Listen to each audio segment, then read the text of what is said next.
This is Mitch, and welcome to the Real Estate Investor Summit podcast. I have Jen Plessis on the line, and she's going to help us. I don't know, so many people go out in the world and they have a full-time job or they have a career, but they're trying to break out and become their own person, and it's very difficult to manage the time to figure out what to do first so that you can work your way out into a new life, leave the one that you've been doing for 10 or 15 or 20 years and work your way into a new life where you're your own business.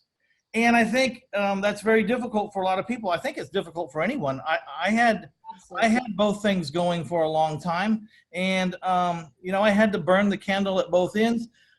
But you can burn out pretty fast, and if you don't make some headway, you can get discouraged real fast. So we're going to be talking to Jen Plessis right now about how to maybe overcome that challenge to take the next step in your life. So first of all, Jen, how you doing? I'm doing great. I'm so excited, and it's a Monday morning, right? I had a great weekend, and I'm just ready to hit the road again this week. There you go. So are you over in you're in West Virginia right now? I'm in Virginia, Northern Virginia. Yeah, west of DC, but not yet into West Virginia. Okay. We were talking before the show, and she was doing a group coaching, and a bear walked past her window, and it was time she'd seen a bear and since she'd lived there. So I keep watching the window over here on your left, make sure bears are by there. Yeah. Well, I posted it online so you can see it. It's definitely, I was a chaotic moment. That's for sure. Well, hopefully no bears come during the interview. Right. Okay. So tell us a little bit about your history. When you had like a 35-year career in mortgage lending, where you took great pride in not just doing the easy, simple FHA and conventional loans, but you also helped all the investors with their wrap mortgages and their, trying to find money for their rent houses and all that. Some of the more challenging stuff. But tell us more about your history. Sure. Well, thank you so much, first of all, for having me on the show. I'm so excited to be here and to share just as much content as we possibly can and as much value, right, in the time that we have together. You're right. I left a 35-year career. My degree is in architectural design and construction engineering, and somehow I got into mortgages. Nobody goes to school for that. I wish people did, because they'd learn more about finances. But I spent 35 years, top in the country. And quite frankly, I got to the point where, one of my niches was investors, because my entire family as investors, we are investors. And I kind of got bored after a while and said, there's got to be more for me than just the typical, 30-year fixed rate loan for a client who's looking to buy a house. And because my niche was investing, I always had people come to me and say, do you know anybody who can do a more private second mortgage? Do you have any hard money lenders? Do you have any other sources? So, I did a lot of research, and part of it came to fruition because I too had gone beyond the traditional financing. I couldn't get traditional financing. So I had to find outlets and sources for myself as well. And that's where that kind of came up. So I started going, wow, there's a whole world out here of fix and flip. There's a whole world of, buy and holds. There's wrap mortgages. There's lease options. There's tax liens. There's all kinds of things that we could, I could be tapping into and helping investors grow their wealth, right? That was really what it was, is how could I help them get better, bigger, better at growing their wealth and realizing their legacy and dynasty. That's one of the things I'm real fond of, is wrap mortgages. Yeah. We'll buy about 120 houses this year in 2019. Yeah. We'll wrap. I use all private money to do that, and so we'll sell or finance about 80% of that 120, or no, I'm sorry, about 80 of those 120 houses. We'll own wrap. Yeah, and that's my primary way of buying these days. I used to just buy and hold traditional financing, and then later, would gain capital, and then when I had enough capital, I'd buy another one. And then I stumbled upon wrap mortgages, about 4 or 5 years ago, and that's really all I've been doing ever since. And I love it. I absolutely love it. I love helping people, because for me, it's the buyer on the one side, and obviously the seller, you're helping them, but it's also the buyer too, getting them into home. There's a third person you're helping. In my case, at least, I'm doing all this with private money. So there's a lot of people that are retired who are sick and tired of making 1 or 2% at the bank if they're making rate. it. and they're sick and tired of gambling in the stock market, not knowing what the hell they're going to make, if they're going to make anything, or when they can spend it, or when to get in, or when to get out. And here I am, offering them 6 to 8% with a real piece of real estate behind it. And for some people, it's neither here nor there. But for a lot of people who didn't have a lot of savings, like maybe they only had in their entire life, they managed to save 400 to 600,000. Right. The difference in income between 1% and 2% and 8% is huge difference in their life. Yeah. Gigantic. Yeah, absolutely it is. And, and even today, I mean, the stock market had another high yesterday. And so, we're coming up to the point where when we have this kind of a trend, that we're looking at finding a recession here soon, and rates are going to drop, which means rates drop in your bank account.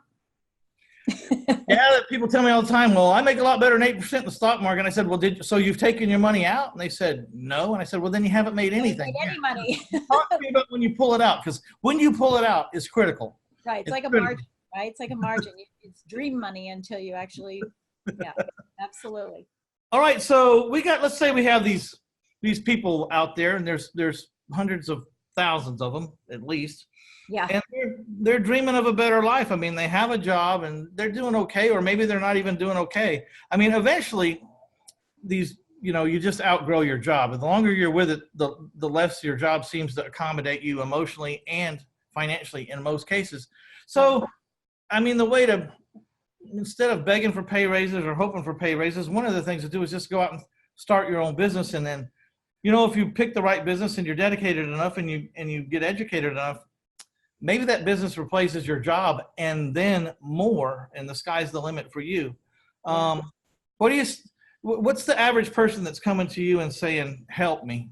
Who's that person? Yeah, small entrepreneurs, solopreneurs, people that are doing exactly what you're saying. They've had a career and they said, now it's time to, go to another line of business. And of course, right now, small businesses make up almost 90% of all businesses in the country. It's crazy, but they don't survive. That's the problem. They rarely make it through a year. And those that make it past 5 years are really the ones that are going to be successful. And so the one thing that I would say is not to chop off one job and start a new job, but to build a bridge between the two, so that you have that. It's, kind of like a holding strategy. You're in a holding strategy with your job, but let's build an exit strategy for your position and not just cut it off and go someplace. And that's one of the things that I hear so many people doing, is just saying, I had it and I threw up the towel and I decided that I was going to, become a solopreneur, but they don't have the skills in business to be a solopreneur. They may not have the skills which are required, which is all marketing and sales and branding and who are you. And so they don't really have those skills. And so then they fail, and then, oh gosh, that's the worst thing in the world. And so then they start chasing all these shiny objects that they see of all these cool ways to make money. Maybe I'll sell stuff on Amazon. Maybe I'll sell stuff on eBay. Maybe I'll be an investor, right? So I would just say that if you're getting to the point, and I was in my career, that teachers after teaching 35 years want out, military people want out after 35 years. I'm from Colorado Springs, Colorado originally, so very big military area. You just want out. And after 35 years of lending, I wanted something more, something more that would give me a challenge. But I knew that I couldn't cut off, $700,000-$800,000 income and go to zero. That's just not possible. And it would, if I did that, it would suck up all the savings that I ever did, right? So years, and I'm using that as an example, but because I was in lending, I bought my own product. And that's one of the things that drives me crazy about real estate agents, is that most of them don't own real estate. It's amazing. So it's like being, I don't know, it's like being a Mary Kay consultant and saying, you should buy Mary Kay and have makeup, but I don't wear makeup. Yeah, I one of the times I laughed the hardest was I was with my partner, and we were with the biggest, best foreclosure attorney in town. We went over to his office to get him to take over our foreclosure needs.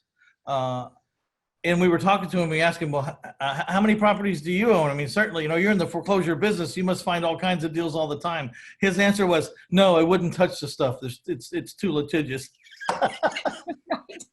Yeah, I think I, that's, I said, well, then would you please just tell me about the ones that you think are really good? And he says, I don't think there any of them are any good. And I'm like, man, this guy's really sick. yeah.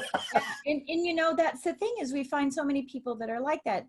And so, you know, so what I started doing, or what my husband and I started doing, is we started accumulating properties over years and years and years. We bought our first home when we were 19 before we got married, and we don't have it anymore. We sold it eventually, but you know, we just started accumulating homes over the period. And I knew that I had that residual income, that mailbox income coming in from my buy and holds. But I wanted more. And so I had to learn how to do these wraps. That's why I said I started doing them about 4 years ago. And it was part of my exit strategy because I retired from lending a year ago. And I learned for 3 years, you know, running this crazy you know, one of the top producers in the entire United States. And I had to find time to learn how to run a business on the side so that I could build that bridge, so that I could finally have that freedom that I was always hoping for, you know, and not being tied to the job, but being able to be tied to my lifestyle. Okay, so this is what Jen wants to help people do, is make that bridge between your current life and the life that you're trying to build and the business that you're trying to build. So you have a giveaway for our listeners. It's 7 strategies to jumpstart your business. And it's actually like a reset, you know, like if you've been out there already trying to do this, it's kind of like a way to refocus, bring in these 7 steps, start to reanalyze what you've been doing against these 7 steps and see if there's some adjustments to make so that you can keep progressing in your side endeavor or your side gig until it puts your job out of business. Strategy. Yeah. Your exit strategy. You know, you're really just growing that bridge to exit, you know, wherever you're at. Now, if you're not in business and you're already saying, okay, I want to be an investor. And so I already quit my job or I want to be a solopreneur and I already quit my job. But you're struggling. This is what those 7 steps will do too, is say, okay, let me just regroup and see where I stand and where I need to go to be successful. Because again, a lot of people just don't possess that business mentality, that entrepreneurship mentality in a typical job. Yeah, everything is a lot more personal. When you're placing ads for your company, you just got to place the ad. When you're placing ads for your company, it's, my gosh, these ads cost $150 a whack. You know. Yeah. I don't want to spend that $100. In my house, we're tight. Well, you can't be tight in certain things when you're in business. You know, you can't be penny smart and dollar dumb, because you got to spend some money sometimes and take a chance. There's ways to do that stuff. What is like one of the number 1 mistakes people make? You know, as you're talking, or should I say, what's one of the number 1 things they need help with, but they're not even aware that they need help with it? Yeah. Well, and as you're talking about that, I'm thinking, you know, that one of the things that happens is when you have a job is you go to your job every day, whether you like it or not, right? You have to go. When you become an entrepreneur, you don't have to go. You don't have to go, but you still have to have that mentality of doing things you don't like to do, even when you don't feel like doing them. Because if you stop doing them, if it's an avoidance tactic, you know, well, I really don't want to learn how to do website stuff. I really don't want to have to do mailers to people for foreclosures. I really don't want to have to network, right? You don't feel like doing these things, your business won't move forward. So the biggest mistake is, you know, hiding behind all of the busyness of the business, right? And not forging forward. And so what I learned in my book, I wrote a book called Launch, How to Take Your Business to the Next Level. And what I learned is that people really know what they need to do. They just don't know how to do it. And so it's learning the how, because once you know the how, then it's like, okay, easy. Now I know what I need to do. So I'd say the biggest thing is not knowing how to do something and then falling back into that busyness and finding distractions so you don't have to do what you really don't feel like doing because you don't know how to do it. I saw a meme the other day on social media. It said, I knew I was headed in the right direction when my life got uncomfortable. Yeah, no kidding. You know, the great Les Brown, and I tour with Les Brown and speaking, the great Les Brown says, you have to suck to get unstuck. What? Explain that to me. You have to suck at what you're doing to get unstuck. And what happens is we want to be perfect in everything, and we try to work on perfection instead of progression, right? And so just take the steps, take the progress to move forward, move the needle on your business every day. And what we do is we don't want to look bad, we don't want to, but success is a series of failures. I mean, that's really what it is that you learn what you shouldn't be doing and what you can't be doing. And here's another thing he says is that if you're let me think how it is. If you're casual about your life will be a casualty. Wow, I like that one. If you're Yeah. casual about your life will be a casualty. I wrote a book called My Life in 1,000 Houses, Failing Forward to Financial Freedom. I'm right there in that byline, the subtitle of the book. And I was chastised a lot before I put it out. They said, "Are you really going to put this out?" And I said, "Yeah. I mean, what's your angst?" And they're like, you're falling down a lot in this book. And I said, well, that's how I learned to Yeah. I kept morphing. I'd fall down, I'd get back up, I'd dust myself off and go, well, that sucked. How do you keep that from happening again? Right. And you figure out, and you talk to your friends, and you get in your round table and go, okay, what clause do I put in my contract to stop that from happening? Or how can I stop that from happening? And then when you found something that really accidentally, and I did almost everything on accident, both the failures and the successes were almost, some of the biggest successes were on accident. But then I would take notice, like, okay, that was great. That made a lot of money. How do you duplicate that? How do you duplicate that? And you go back to the same people and go, okay, this is what happened. How do I make this happen more often? How do I make it happen faster? Is there a way to get a pipeline of this happening? And Don't we wish there is? But it's all individual. I mean, that's the thing is you can, there are, again, what I say is that a lot of us weren't born entrepreneurs, right? We had a job. And so we just don't possess the skills, and we take that leap. And if you think about anything in your life, think back in your life, a time where you were trying to achieve success, you wanted to win an Olympic medal, you wanted to be the best football player, you wanted, if you played instruments, you wanted to be the best player of those instruments, whatever it was, or you're a mechanic and you wanted to win some award. Think about the activities that you did to get there. You wanted to run a 26 or a marathon, right? What are the activities that you did? And you think, well, I worked on my nutrition, and I ran a mile a day, and I walked a mile a day, and then I ran a mile a day, and then I did this. But you were really laser focused on all those activities. We have to implement those same tactics in what we're doing now, right? So what could you implement that you did that made you very successful at one point in time? And implement those same tactics today. And then what could you improve on what you're doing today, right? And so if, you come home and you're exhausted mentally and physically from your job, and you sit in front of the boob tube for 2-3 hours a night, what would be, the result if you instead dedicated 1 hour or half an hour this night, and then get to the point where you're comfortable, you can't wait to get home to spend 3 hours learning about your new entrepreneurial business of real estate. Maybe you need to study contracts. Maybe you need to do research, right? But you have to start somewhere. And it's just the sitting back and not the leaning in, and people just, success isn't an entitlement. It's hard work. yeah, well, I'm on my 4th book, and that's how I'm about to finish my 4th book. And that's how it gets done. You either, and I find it's almost easier to just get up an hour early from 5 to 6, where there's nothing going on and no one's there. And you even take time to do little things like make sure you have an automatic coffee maker, so the coffee's like ready at 5 sharp. It's right. brewing 15 minutes before. It's ready and it's hot. So I just go, I do the coffee, I go upstairs, I turn on the computer, I'm writing by 5:02, and I got an hour to do that. And a lot of times it's just the start that's the most difficult, because an hour seems to go by like that, and I don't want to stop. I'm in the groove. I'm like right there, and I don't want to stop. Sometimes I can go 2 or 3 hours before I have to go do whatever it is I have to do for the rest of the day.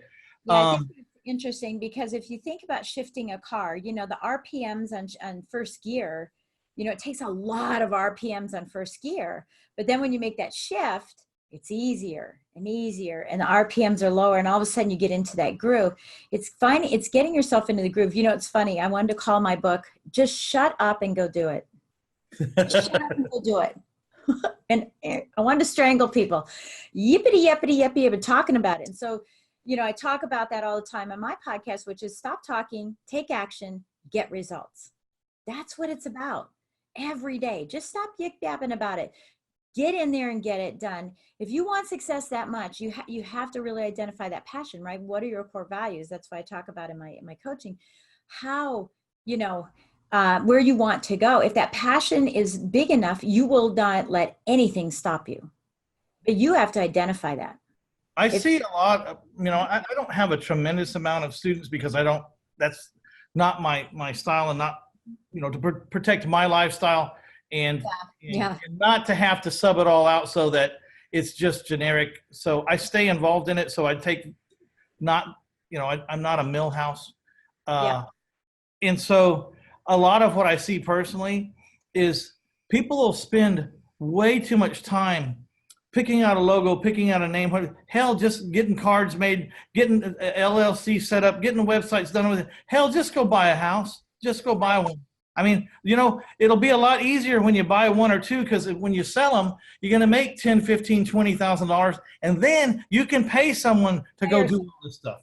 That's right. You can go buy the next house. The money I made, you know, where I'm from, buying and selling houses or creative real estate investing, there's nothing that happens unless you buy a house. So anything you're doing that's not actually signing a contract to buy a house is really just peripheral.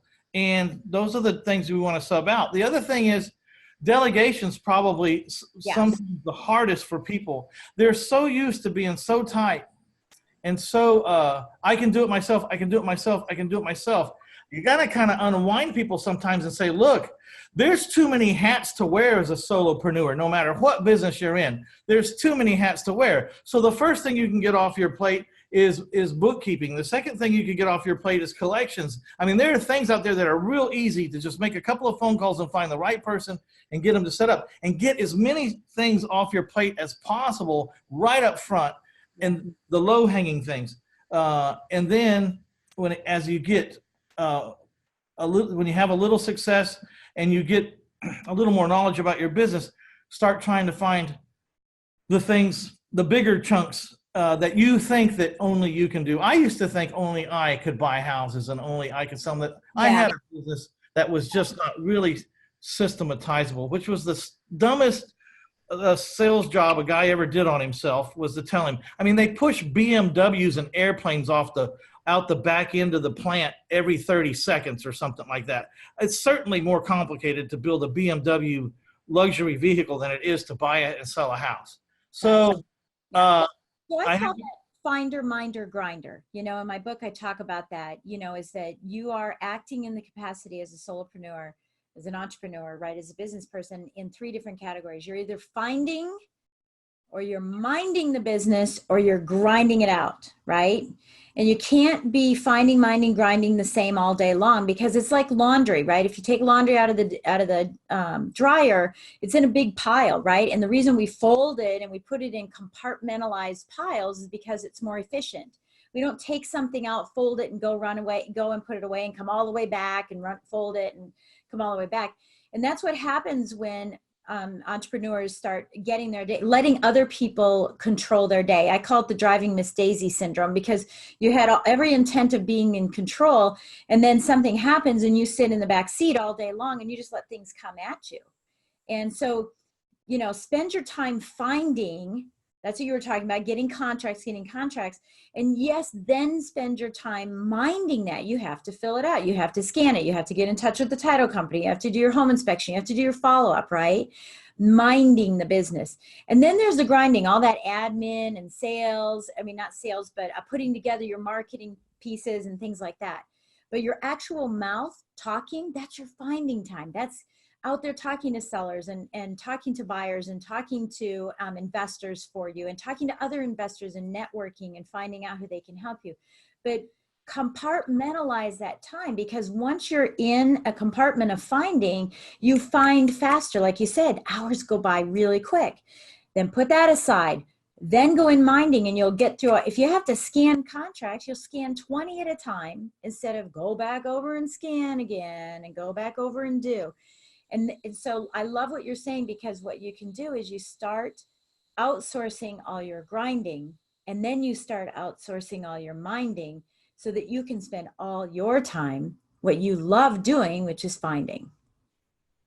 Yep. And so I want everyone to go to ariinvestorsummit.com/Jen, JEND, as in duplexes, and Duplessis. And so again, ariinvestorsummit.com/Jen D, as in Duplessis, and get your copy of 7 Strategies to Jumpstart Your Business. And also, you can learn over there while you're in the show notes. You can learn about the 8-week course. It's done on Zoom. And tell us a little bit about what you're teaching in the 8-week course. Yeah, it's a business breakthrough blueprint is what it is. So we're creating customized roadmap for you based on yours. So, you know, one size doesn't fit all for businesses. You may have a job, you may not have a job, you may have a ton of kids, you may have multiple jobs. You know, I have 4 businesses that I run. So, you know, we want to customize that for you and help you carve out the time to be able to be successful in each and every one of them. So that's what we're going to be doing, is really working on priority management, which I can't stand time management, because you can't manage time, but you can manage your priorities. So we're working on priority management. How do I fit it all in and not have to work a gazillion hours? How do I maintain that lifestyle? Build your business around your lifestyle, rather than trying to squeeze your lifestyle into your business and being stressed and frustrated all the time. And then we'll talk about the systems to put in place so that you can scale every business that you have. Okay, so I liked what you said. The business breakthrough blueprint, it's different for everybody. And I've said that for everyone asks me, like, so when I get in your system, you know, what are the steps? I said, I don't know. I got to figure out who you are and what your problems are first. I mean, there's no cookie cutter for anybody. Everybody's got different resources. They've got different talents. They've got different deficits. They've got different financial perspectives. There's like a million. I mean, when I have my initial consult with people, I have to figure out like who they are, and if I was in their shoes, how would I approach this? You know, it's different for a guy who has $1 million in the IRA than the guy that doesn't have a penny. You know, it's different than the guy who has a pension and has all day long than a guy who has a demanding job. You know what I mean? Like what you're saying. Yeah. So I want you guys to check it out. It's an 8-week course. It's on Zoom. They're going to identify your core values so that you can work your business around. The business can fit into your lifestyle. So many people are doing that wrong. They're trying to make their lifestyle fit into their business. Also, you get a customized roadmap so that you can, so it's tailored to you. And then you'll learn about what the priorities are. You'll think a lot about what are the priorities, and then you get the systems to handle it. And you just plug away, whether that's a half hour a day or 5 hours a day that you can do it. Some people are going to get there faster than other people because they have the time. And other people, the point is though, don't quit and don't give up. Absolutely. Yeah. And, you know, you got it right. I mean, every time that you talk about this lifestyle and trying to squeeze your lifestyle in, I mean, if you know, this is probably the best thing. If you find that you're picking up the phone while you and your family are at dinner and saying, I have to take this call, and you're the one who's walking the tightrope out there on the concrete, you know, on the curb. I can't tell you how many curbs I've walked while I'm talking, you know, back and forth, walking the curb, and your family is creating memories inside without you. This is what you need. All right. And I think that's a great place to wrap it up. I want to thank everybody for stopping by to get you some Den Duplessis. And again, go to ariinvestorsummit.com/Jen D, as in Duplessis. And also get your 7 strategies to jumpstart your business. I don't know. It's been great. I think I haven't talked to a lot of people that have this niche, and I think it's a really important niche, because I think you've hit on something where a lot of people could use some help. You know, I was talking to someone the other day, and they said, you know, you don't need one lifelong mentor. You need little bitty coaches along the way that specialize in the problem that you're having right now. And I think this is a great situation, And once you get that done, you get another coach that helps you do something else, and you get another coach that helps you do something else. I mean, at some point, you'll need a salesman. Get a professional guy who knows how to hire a salesman and let him be your coach for a month or two or whatever until you get that done. So I think this is a great niche, and I don't know many people that want to leave their job that couldn't benefit from what you're offering. So well, thank you. Go to REInvestorSummit.com/Jen D as in Duplessis. This is Mitch Stephen with the Real Estate Investor Summit podcast. I hope you guys are achieving your goals this year. If not, get you a coach. Thank you. Thank you. Thanks for having me.